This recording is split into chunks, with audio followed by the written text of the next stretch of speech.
Hello বন্ধুরা, তোমরা সবাই কেমন আছো? আমি হানিদুল আবারও চলে আসলাম তোমাদের সম্মুখে ছোট্ট একটা মিনি ব্লগ নিয়ে। আমি বর্তমান খাড়া আছি কলকাতার শিয়ালদা রোড সিগন্যালে।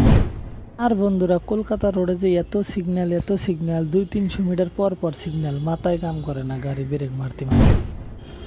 যাই হোক বন্ধুরা, সিগন্যাল খোলার পর আমি গাড়ি নিয়ে কলকাতা বড় বাজার অভিমুখে রওনা দিলাম। কথার মধ্যে কথা হইল বন্ধুরা, আগের আসামে রাতের 10-11টার সময় আগলা পাগলা তো দূরস্থান একটা মশা পর্যন্ত দেখা যায় না রোডে। আর কলকাতায় পাগলা তো দেখপাই পাগলি আরো হাতে 2-3টা নিয়ে গলা ধরে ঘুরতেছে। জায়গা হইলো না মস্তির জায়গা, no problem no tension, don't mind any time.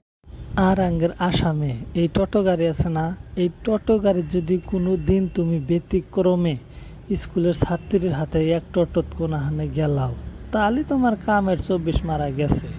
সকালে ঘুমে থেকে ওইটা দেখবা না যে খবর কমসে কম 50টা আগে দিয়ে গেছে বাড়ির। আর 20-25 জন সিরিয়ালে লাইন ধরছে তোমার বাপ মায়ের কাছে বিচার দেওয়ার জন্য। আর 10 জন ফোন করে অলরেডি বিচার দিয়ে দিছে।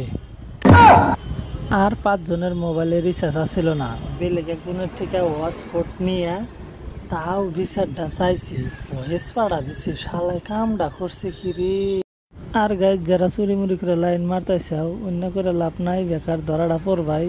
এ তার ছাগল আয়া খাও, তাও তোমার ভালো আছে।